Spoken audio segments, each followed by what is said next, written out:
There are heightened political activities as the election for Deputy Speaker is being held tomorrow. The national politics remains rippled with reports of lack of trust developing among the coalition partners, especially Prime Minister Dahal and the government think tank Oli in the lead-up to the presidential election, which needs to be held prior to the end of the term of the sitting president that expires on 13th of March. Good evening, I'm Amar Singh Pradhan and these are the headlines of the hour. Prime Minister Dahal faces list of challenges, Premier's reach and power constrained, analysts build Dahal a feeble executive head.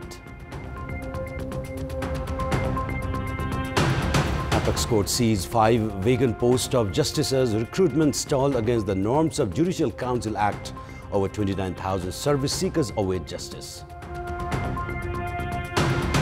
Policies related to cash margin and working capital loan revised to sync with government programs. Former NRB governors say ploy to please business sector. And the province won to clash against Sudur Pasim in the finals of the PM Cup Women National Cricket Championship. Defending champions APA crash out. The Constitution of Nepal has defined Prime Minister as the powerful executive head. There are no disputes in the Constitution regarding the authority and powers of the Prime Minister. However, public discussions have increased regarding the role and jurisdiction of Prime Minister Pushpa Kamal Dahal in recent time. Prime Minister Pushpa Kamal Dahal himself had spoken about his authority and jurisdiction during a program organized to hand over the common minimum program of the ruling coalition to the coordinator of the high-level political mechanism and CPNUML chairperson KP Sharma Oli 2 weeks ago. Analysis had begun regarding the reduction in authorities and jurisdiction of Prime Minister Dahal because of the Oli-chaired high-level political mechanism formed to assess the government operation. In the past, Oli was against such mechanisms and had termed them unconstitutional. However, the UML chair himself has become the coordinator of such a mechanism now. In this context, Nepali Congress General Secretary Biswa Prakash Sharma has alleged the coalition of what he said holding Prime Minister Dahal as hostage. Along with leader Oli chairing the high-level political mechanism, the nature of the coalition government has also made PM Dahal weaker. Significant ministerial portfolios of Home Affairs, Finance, Foreign Affairs and Defence are not with the Prime Minister's party and the Premier is compelled to operate on the will of other parties. However, largest party of the government, CPNUML, has said that Prime Minister Dahal would not face any complications or difficulties in exercising his authorities and jurisdictions. Based on the understanding of the opposition parties, it would be challenging for Dahal if he does not proceed by delivering good results. The Dahal-led government, which has prioritized curbing corruption to ensure good governance in its common minimum program, includes parties with contrasting ideologies and principles and therefore is likely to face several challenges in accomplishing its goals. It has not even been a month since Dahal's appointment as the Prime Minister and the period is inadequate to assess his performance as well.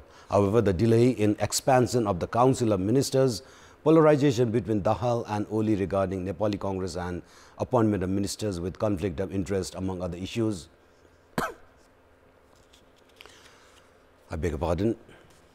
In our public voice segment today, we have asked in several provinces regarding how easy they think would it be for Prime Minister Pushpa Kamal Dahal to operate the coalition government. Let's take a look at what they have to say. Public voice. उहाँलाई धेरै सहज हुन्छ काम गर्न support गरेर मिलिजुलिकन जाने हो भने चाहिँ राम्रो हुन सक्छ सबै दलहरुलाई सानोदेखि ठुलो दलहरुलाई मिलाएर पोजिटिभ तरिकामा काम गर्नु पर्यो एकजुट भएर काम गर्दा त्यो राम्रैमा जान्छ होला सबै पार्टीले जनताको समस्या बुझेर सरकार चलाइदियो भने गाह्रो उत्तिको हुँदैन प्रधानमन्त्रीलाई काम गर्न एकदमै सहज छैन गठबन्धनका साथीहरुसँग समन्वय गरेर जाने हो भनेपछि त्यति असजिलो होला जस्तो मलाई लाग्दैन अहिलेको विभिन्न दलहरु मिलेर बनेको सरकार भएकोले हैन सहज त पक्कै पनि छैन आफ्नो तरिकाले काम गर्नुभयो भने उहाँले सक्नुहुन्छ तुलनात्मक रूपले हेर्दाखेरि चाहिँ अलि असहज जस्तो देखिन्छ गठबन्धन दलहरु सकारात्मक भयो भने काम गर्न सकिन्छ विश्वासको मतमा चाहिँ सबैभन्दा बढी पाएको कारणले गर्दा काम गर्न असहज हुन्छ भन्ने लाग्दैन मलाई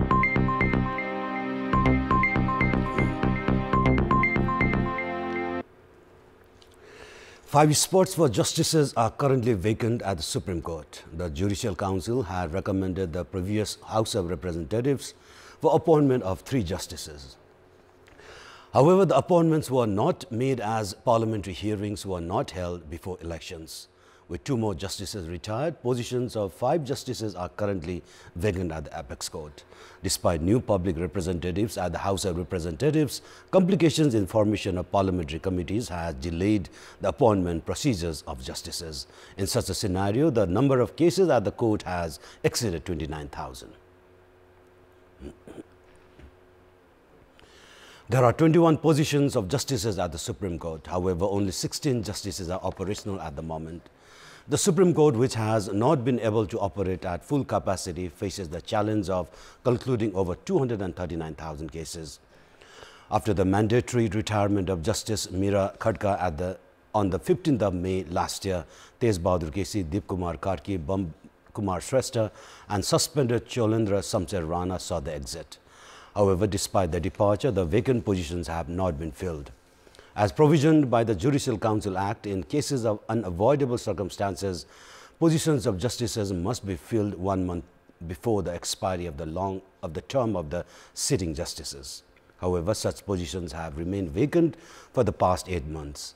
While the Supreme Court was obstructed for more than 3 months to put an end to irregularities in the judiciary, political parties who preach of improvement in judiciary to ensure timely justice have remained indifferent regarding formation of parliamentary committee to expedite appointment of justices.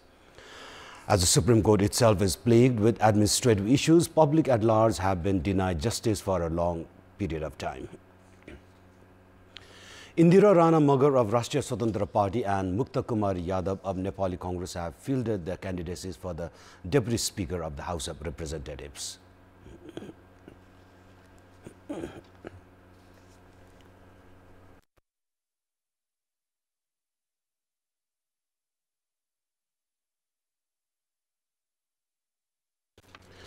Rana Magar reached the Parliament building in New Baneshwar to register her candidacy from the ruling coalition. She has been proposed by Rashtriya Swatantra Party's Subita Gautam and supported by Rashtriya Prajantantra Party Chairperson Rajendra Lingden, CPN Maoist Centre's Narayani Sharma and Krishna Gopal Shrestha of CPN-UML. Meanwhile, Yadav has filed a candidacy with the backing of Nepali Congress, CPN Unified Socialist, Loktantrik Samajwadi Party and Rashtriya Jan Morcha.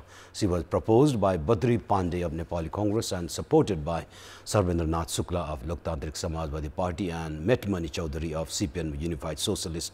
An election for the Deputy Speaker will be held at tomorrow's session of the House of Representatives, slated for 1 p.m. The constitutional arrangement requires a Speaker and Deputy Speaker to be from different parties and gender.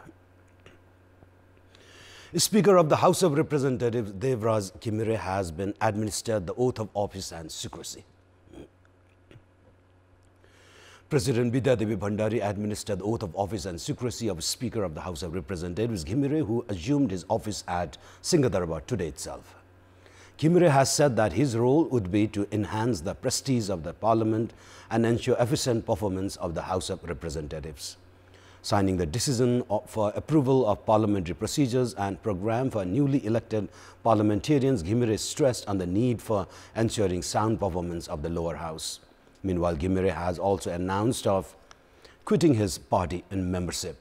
Elected to the House of Representatives from Jhapa Electoral Constituency 2, Ghimire is a CPN-UML leader close to the party chairperson KP Sharma Oli. He was elected the Speaker of the House of Representatives from the ruling coalition yesterday. Karnali Province Chief Minister Rajkumar Sharma has received the vote of confidence. In today's meeting of the Provincial Assembly, Chief Minister Sharma received trust vote from 25 members of the Assembly of the 4 parties. There are a total of 40 members in the Karnali Provincial Assembly. Sharma generated support from 13 members of the Provincial Assembly from CPN Maoist Centre, 9 of CPN-UML and 1 each from Rashtriya Prajantantra Party, CPN Unified Socialist and an independent member. 14 Provincial Assembly members of Nepali Congress voted against Sharma. Karnali Provincial Parliamentary Party leader of CPN Maoist Centre, Sharma, was appointed the province Chief Minister on the 11th of January. Based on the constitutional requirement of receiving the vote of confidence within 30 days of appointment as Chief Minister, Sharma received the trust vote today. After receiving the vote of confidence, Sharma is now preparing to expand the Province Council of Ministers. Having formed a 3-member province cabinet so far, Sharma is yet to assign the portfolio of 2 ministers. CPNUML chairperson KP Sharma Oli has alleged the previous government led by Sher Bahadur Deuba of souring ties with neighboring countries. Addressing a training program held by the Foreign Affairs Department of CPNUML in Kathmandu today, Oli alleged Deuba-led government of souring relationship with one country to develop close ties with another. However, Oli did not elaborate. He also added that the new government would maintain equal relationship with all neighboring and friendly nations. UML chair Oli said that Nepali territory would not be allowed to use against any country and Nepal would not involve in any military activities elsewhere as well. He clarified that the government would not reach any agreement against the sovereignty of the country and would proceed by considering share of equal benefits while reaching international agreements. Business persons had protested for a long period of time, citing complications caused by cash margin and working capital loan. Despite ignoring several voices raised by the private sector, the Nepal Rashtra Bank has now begun revising such policies. Within 24 days of the formation of the new government, policies related to cash margin and working capital loan have been revised. The nation's foreign exchange reserve has relatively improved, with the Bankers Association reducing the interest rate on deposits from the 15th of January. Interest on loans are also certain to decrease. This is likely to lead increased consumption and imports, leading to the possibility of decrease in foreign reserve. In such a scenario, the Nepal Rashtra Bank has removed the arrangement of cash margin on the recommendations of the business persons and the government. Businesses and industries had been protesting against the working capital loan almost every day before the mid-December last month. Back then, the Rashtra Bank had shown no interest in making any amendments. However, following the change in government on the 25th of December, Governor Mahaprasad Adhikari held talks with business persons and industrialists and introduced amendments to address their demands. The amendments were followed by the decision to remove the arrangement of cash margin. At a time when the national economy remains at risk, former governors have said that such decisions were being taken to remain in line with the government. The major responsibility of the central bank is to protect the state coffer and ensure a healthy and active economy. However, taking decisions to remain in parallel with the government can only reduce the trust on the leadership of the Rashtra Bank and hurt the prestige of the entity. And it's now time for our segment Public Pulse, where it texts us with their opinion. Public Pulse. Let's take a look at a response to yesterday's question. And yesterday we had asked you, what's your take on the formation of a probe committee after every air disaster but the inability to furnish a report? 48% of you voted for option A, unaccountable government. 39% voted for option B, pressure of airline companies. And 13% voted for option C, incompetent probe committee.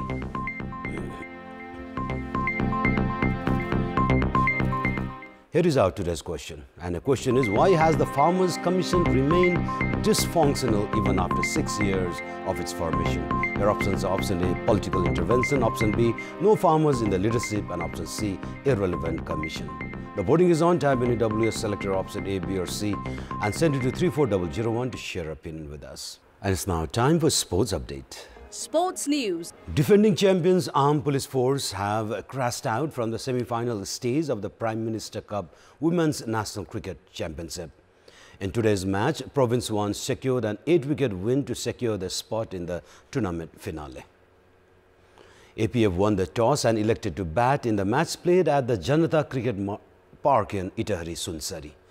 The decision backfired as they were bowled out for a meager 45 runs in 13.4 overs. None of the APF batters performed well as Province 1 bowled extremely well. Skipper Sita Ranamagar's 10 runs proved the top score in the disastrous batting display. Alisa Khadia and Sangeeta Rai picked 3 wickets each for Province 1, while Sabnam Rai had 2 scalps. Skipper Rubina Chetri gave away only 5 runs in her 3.4 overs, which included a maiden. In reply, Province 1 chased the target in 9 overs, losing only 2 wickets. Rubina top scored with 20 runs to guide Province 1 to a comfortable victory. This is the first instance where APF have failed to reach the finals of the tournament. In the 5th edition of the tournament, Province 1 had emerged victorious after securing a win over APF. Province 1 will now play Sudur Paschim Province in the tournament decider. Sudur Paschim Province have seen up Madhya Province to progress to the grand finale of the Prime Minister Cup Women's National 2020 Cricket Championship. A record opening stand of 128 runs in 94 balls between Kavita Kunwar and skipper Bindu Rawal helped Sudur Paschim defeat Madhya Province by 114 runs.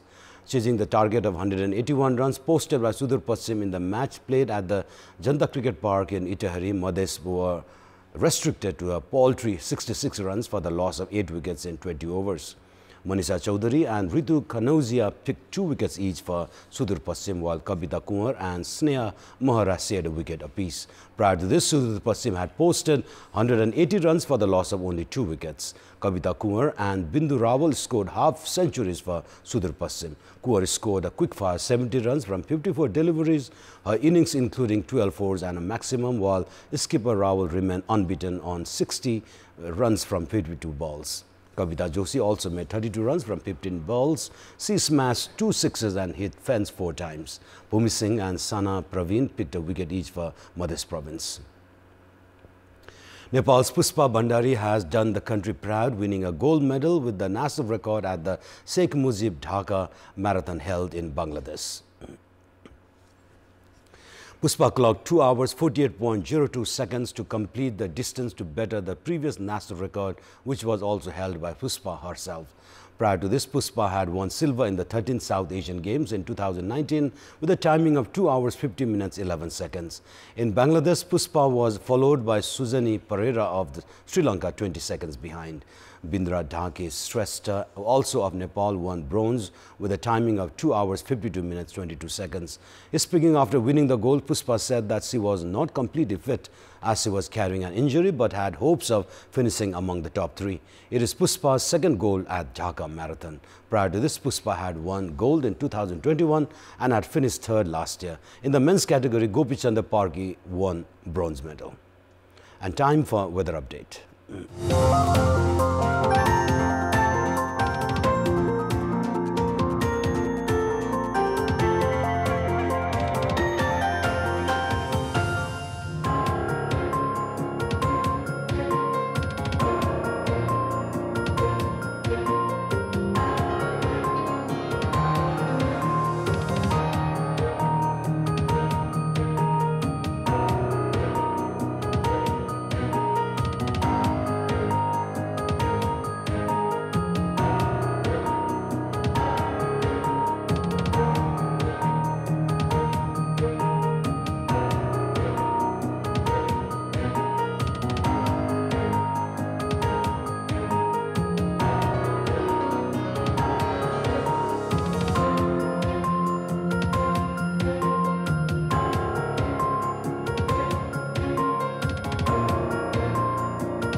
And that's all for the moment. Up next is News in Nepali with Prabin. Good night.